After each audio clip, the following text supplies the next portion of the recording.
जब समाज में दीवारें ऊंची हो जाती हैं तो इंसानियत का घर छोटा होता चला जाता है। सांप्रदायिकता एक विचार नहीं बल्कि एक मानसिक विष है। यह धर्म नहीं है, अधर्म है। यह एकता नहीं है, विघटन है। इसका अंत तभी होगा जब हम नफरत की भाषा को छोड़कर प्रेम की संस्कृति को अपनाएंगे।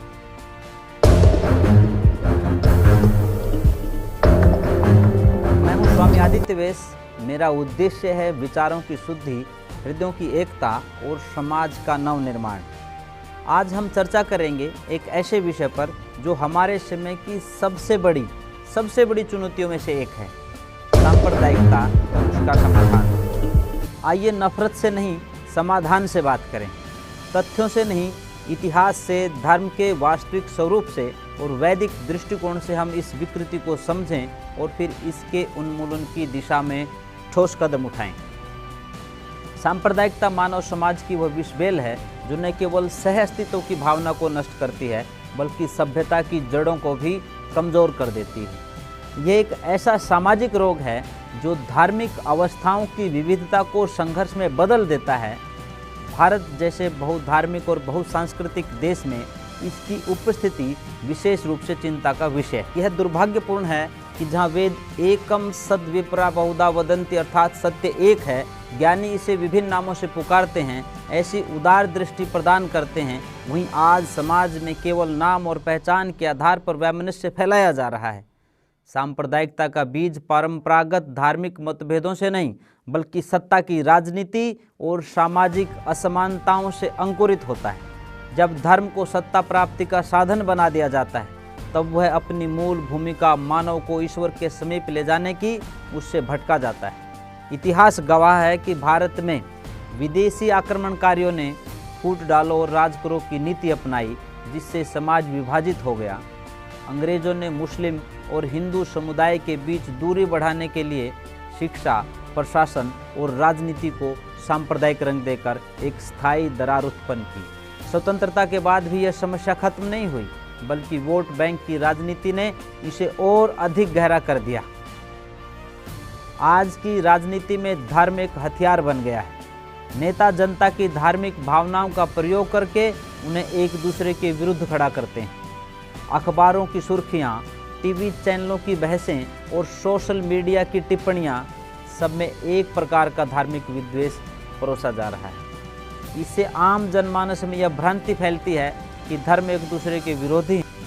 आज सांप्रदायिकता के कारण सामाजिक सौहार्द खंडित हो रहा है। मंदिर मस्जिद के झगड़ों ने मोहल्लों को बांट दिया है। लोग अपने बच्चों को धर्म के नाम पर भिन्न भिन्न भय और घृणा सिखा रहे हैं। इसका सबसे घातक प्रभाव बच्चों पर और युवाओं पर पड़ता है, जिनका मन निर्मल होता है लेकिन समाज की विकृत सोच उसे दूषित कर देती है। वेदों में कहा गया है, समगच्छध्वम संवदध्वम समवो मनांसि जानताम, अर्थात मिलकर चलो, मिलकर बोलो, तुम्हारे मन एक हों।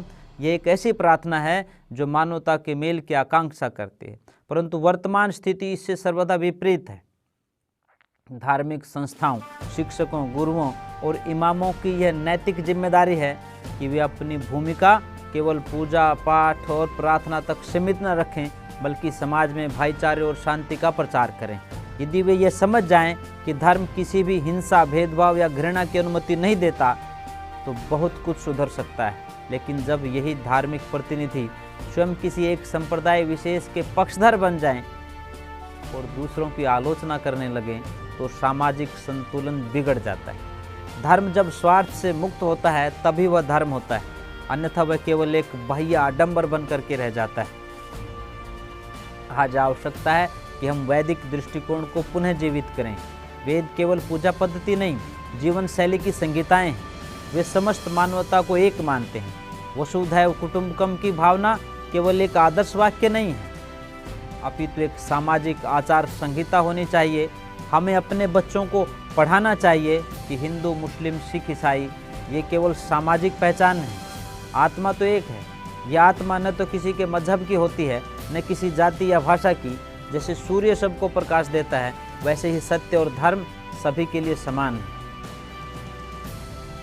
हमारी पाठशालाओं और विश्वविद्यालयों में धार्मिक सहिष्णुता का पाठ पढ़ाया जाना चाहिए। विद्यार्थियों को यह सिखाना चाहिए कि भारत की असली ताकत उसकी विविधता में है। हमें उन व्यक्तियों का स्मरण करना चाहिए जिन्होंने धर्म से ऊपर उठकर मानवता की सेवा की। महर्षि दयानंद सरस्वती, अब्दुल कलाम आज़ाद जैसे अनेक उदाहरण हैं जो ये बताते हैं कि सच्चा धर्म वही है जो सबके लिए कल्याण की कामना करता है। आज समय आ गया है कि हम सांप्रदायिकता की बीमारी का इलाज करें, और यह इलाज केवल कानून या प्रशासन के बल पर नहीं होगा। यह मानसिक, नैतिक और आध्यात्मिक परिवर्तन से ही संभव है। जब तक हर व्यक्ति अपने भीतर यह दृढ़ निश्चय नहीं करेगा कि वह केवल अपने धर्म का नहीं है अपितु समस्त मानवता का हित चिंतक है, तब तक सच्चा सौहार्द संभव नहीं है। इसके लिए हमें अपने भीतर की दुर्बलताओं से युद्ध करना होगा। अहंकार, असहिष्णुता और अज्ञान से मुक्ति पानी होगी। धर्म हमें जोड़ने के लिए है, तोड़ने के लिए नहीं। जब हम ईश्वर को एक मानते हैं तो उसके बनाए हुए मनुष्यों को भिन्न भिन्न वर्गों में कैसे बांटा जा सकता है?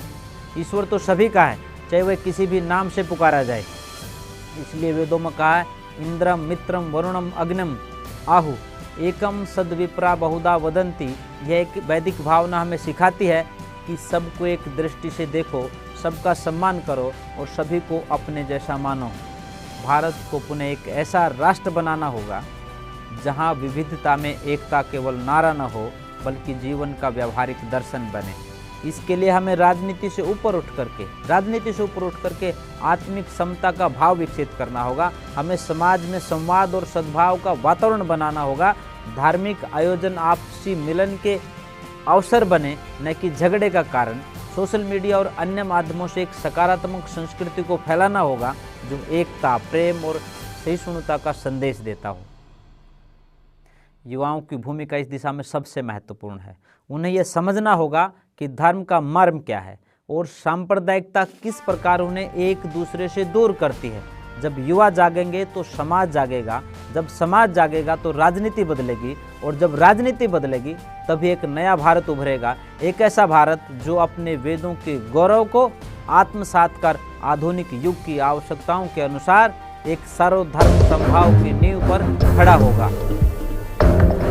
महान कार्य के लिए हमें किसी एक संगठन, धर्म या जाति की प्रतीक्षा नहीं करनी चाहिए। प्रत्येक व्यक्ति को अपने स्तर पर प्रयास करना होगा।